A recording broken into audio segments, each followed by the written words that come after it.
वाशिम जिल्ह्यातील जे पेरणीयोग्य क्षेत्र आहे खरीपाचं त्यातील 75% क्षेत्रावर सोयाबीनची पेरणी होते। यावर्षी जवळपास 3 लाख हेक्टर क्षेत्रावर सोयाबीन पेरणीचं नियोजन कृषी विभागाचं आहे।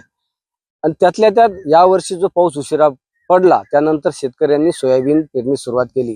त्यातल्या त्यात अनेक शेतकऱ्यांनी ज्या नामवंत कंपन्या सांगितल्या जातात, ज्या सर्टिफाईड किंवा प्रमाणित कंपन्यांचं बियाणं आहे ते पेरलं। मात्र वाशिमच्या अनेक तालुक्यांमध्ये हे असं जे काही सोयाबीनचं बियाणं आहे हे बोगस बियाणं हे उगवलंच नाही।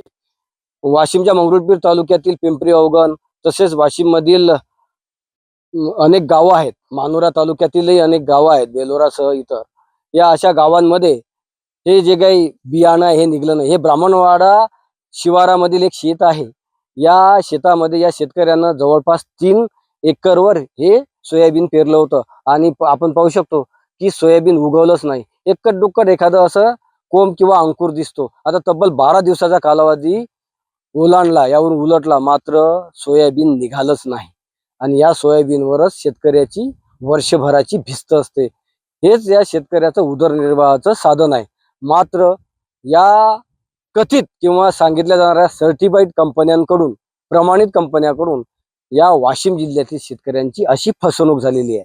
हे नेमकं या कंपन्यांना सर्टिफिकेट किंवा प्रमाणित करते कोण, असाही प्रश्न या शेतकऱ्यांकडून उपस्थित होतोय। कारण शेतकऱ्यांची मोठी फसवणूक झाली आहे। आता या शेतकऱ्याला पुन्हा दुबार पेरणी करावी लागणार आहे। कारण अगोदरच प्रचंड असा खर्च या शेतीवर झालेला आहे।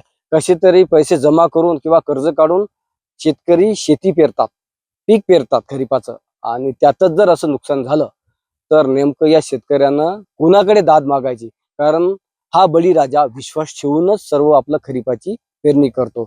हे जे काही बियाणं बोगस होतं, या बोगस बियाण्यामुळे शेतकऱ्याचं नुकसान झालं। असे शेतकरी आहेत ज्यांच्या शेतातील हे बोगस सोयाबीनचं बियाणं उगवलंच नाही। आपण त्यांना विचारा, दादा किती नुकसान झालं? कारण हे बोगस सोयाबीन दिसते, उगवलंच नाही। हे 3 बॅगा माझं बोगस बियाणं निघलं, याचं एवढं माझं नुकसान झालेलं आहे। अरे पूर्ण बोगसच बियाणं आहे। रवी उन्नतीन कंपनीचं हे बोगस। आता आमची फक्त एवढीच मागणी, कृषी सेवा अधिकाऱ्याने याच्यावर कारवाई करावी, याच्यावर कारवाई करावी हेच आमची मागणी आहे। हे पूर्ण बोगस बियाणे आहे, हे कोणीच पेरू नये आणि याला कोण सर्टिफाईड करते हे आम्हाला त्याच्यावर कारवाई करावी हीच आमची मागणी आहे। दादा खूप मोठं नुकसान झालं, काय सांगशील? भरपाई द्यायला पाहिजे, नुकसान भरपाई? भरपाई द्यायलाच पाहिजे। हे बघा किती सारं पूर्ण वापस पेरावं लागते, म्हणजे डबल खर्च, म्हणजे शेतकऱ्याला परवडत नाही। आमच्यासारख्याला असं डबल पेरणं करणं म्हणजे सोपं नाहीये। हे सर्व कंपनीला बघितलं पाहिजेत आणि लवकरात लवकर नुकसान भरपाई दिली पाहिजे। सरकारनं याकडे लक्ष द्यायला पाहिजे ना। अशा बोगस कंपन्या सर्टिफाईड का करतात, काय सांगशील? एक तरुण शेतकरी आता हे सर्टिफाय करायलाच नाही पाहिजेत, पण आता हे केलंच त्यांनी समजा सर्टिफाय, एकदा नुकसान भरपाईचं बघायला पाहिजेत लवकरात लवकर। आणि 3 एकराची म्हणजे लागवड केलेली आहे, त्याचं नुकसान भरपाई ऍव्हरेज नुसार तरी कमीत कमी द्यायला पाहिजे। खरंच शेतकऱ्यांचं प्रचंड असं नुकसान झालेलं आहे। जे काही नुकसान झालं किंवा जो काही त्यांना उतारा येणार होता त्यातून त्यांचं आर्थिक उत्पन्नही होणार होतं, पैसाही येणार होता। मात्र आता हे बोगस बियाणं न उगवल्यामुळे या शेतकऱ्याच्या हातात या शेतीमधून काहीही निघणार नाही। जर दुबार पेरणी करायची असेल तर जो लागलेला खर्च आहे किंवा आणखी जो काही खर्च या शेतीसाठी लागणार आहे तो खर्च शासन प्रशासनानं आणि त्या कंपनीनं द्यावा, अशी मागणी या वाशिम जिल्ह्यातील शेतकऱ्यांनी केली आहे।